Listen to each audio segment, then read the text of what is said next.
Hello, welcome to Switched On. Just going to do a quick video on one of my favourite Switch games.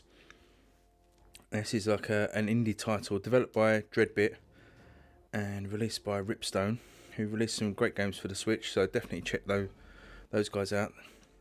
Probably do a little feature on those at some point. But anyway, Ironcast. Now this is a puzzle game, I suppose, like a match 3. But with a lot more meat on its bones. It's almost got an RPG feel to it. You sort of go along unlocking stuff in a roguelike kind of fashion. So you've got different characters that you can unlock. They've all got their own abilities, all bring different things to the table. Then you've got different vehicles that you can unlock. These are the Ironcasts. They're like big robotic sort of walk-in machines, like Ed 209 from Robocop. And again, all got different abilities that they can use. And you can unlock each run. Basically, it's as I say, it's a roguelike. So each run, whenever you die, and you will die, it gets pretty difficult. You get certain prestige points, essentially, and then you can use those between runs to unlock new things. And you also get gold that you can collect and other resources to let you buy things during the runs and between runs. It's quite a complicated game for quite a basic premise in the actual gameplay of the puzzle part itself. What's actually tacked on all around that is really quite deep, and there's a lot to it.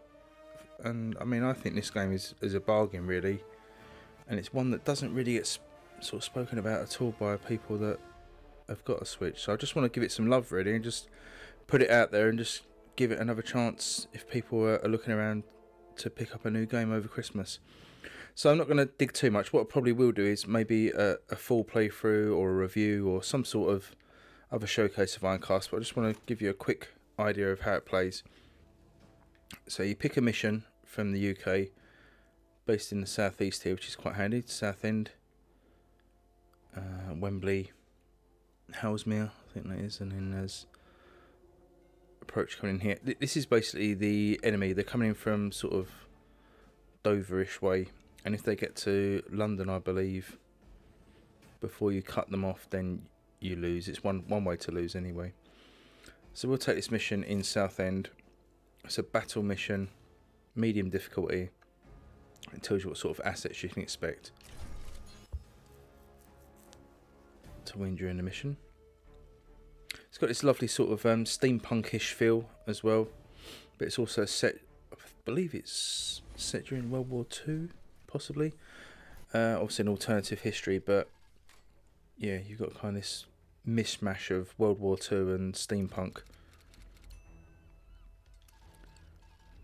There's a little bit of a story that explains to you what's going on, just to link all these parts together. Now this is the main part of the gameplay. Now basically it's like one of these matching games that you might find on iOS. You're matching the symbols, and I said it was a match 3, but basically you can match as many as you can in a line, and it clears them off the board, and new gems come in. And you get 2 turns or 2 phases per turn, and you can either make matches for one of those turns, or you can fire weapons for one of those turns. So let's just have a look here. So the first turn, we've got quite a lot of oranges here.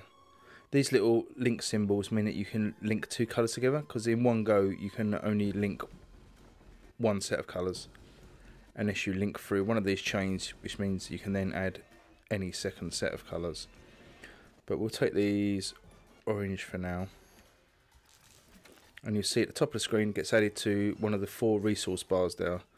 Can't remember exactly what they are at the moment, but it's weapons, energy, cooling system, and repair. The sort of repair points are the green ones. So we've got a nice big chunk of purple here, which lets you fire weapons.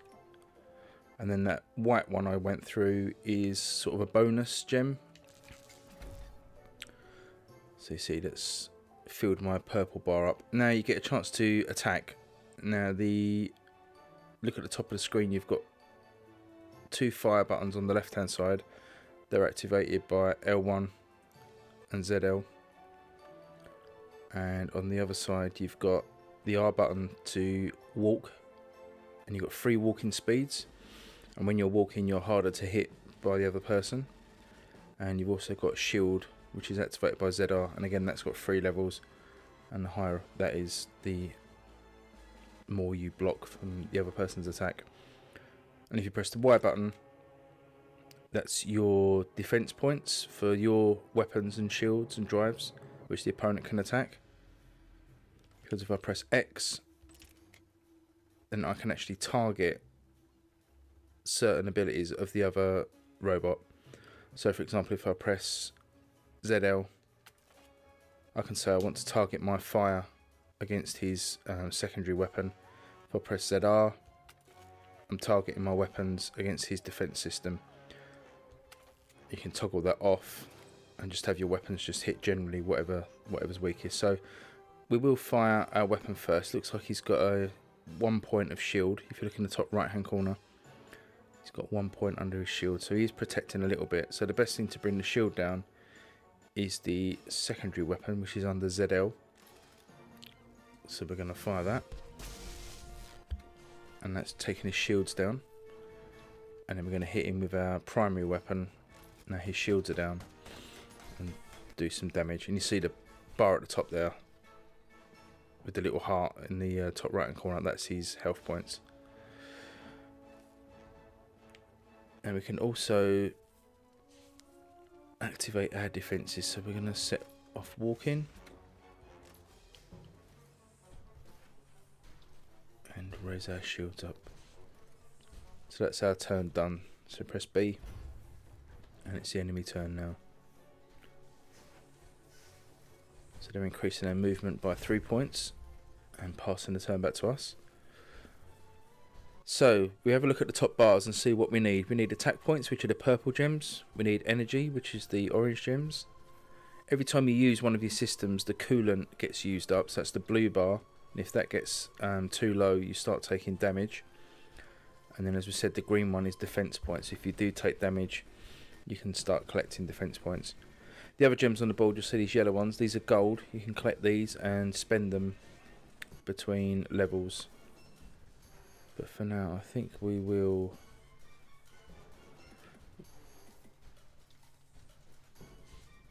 take the purples, and then we'll use the link to pick up a green as well, because it's always handy just to pick one up for free. And then we need energy to activate our systems, so we'll collect 5 energy.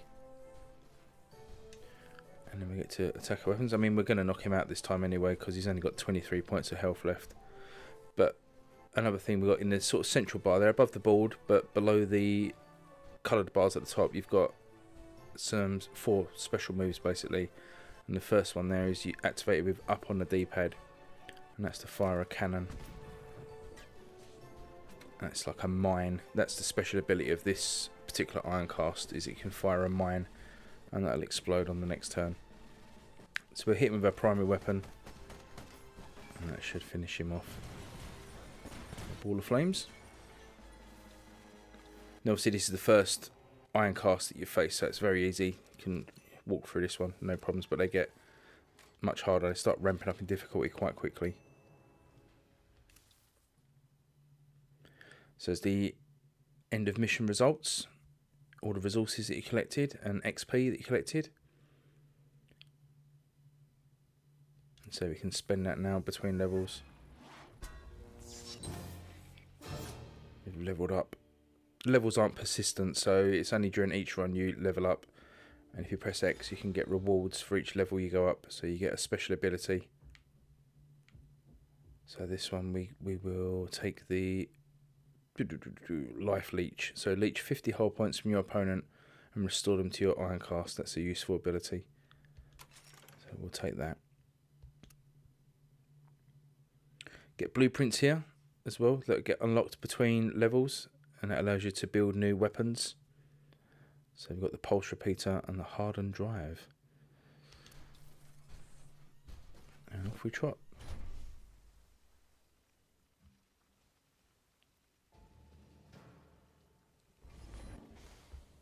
That's it, we won't play too much more.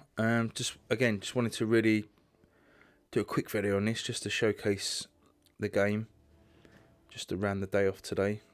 just fancied making another video and just thought I'd pick one of my favourite Switch games. So I would definitely have a look at this on the store. I think it's only about £10. Loads of replay value. Really great for quick goes. You can just pick it up, do a quick couple of missions. It saves between missions. Or you can really dig in and play a good couple of hours of it. Highly, highly recommended. And as I say, maybe I'll, if there's enough interest, I'll get a proper full review together and explain some things a bit more, or maybe do a Let's Play series and we'll play through some missions. But that's it for now, so I hope you enjoyed that, and just drop me a comment below if you're thinking of picking it up or you have any questions. I'll try and help you out. But until the next time, I will see you later. Bye bye.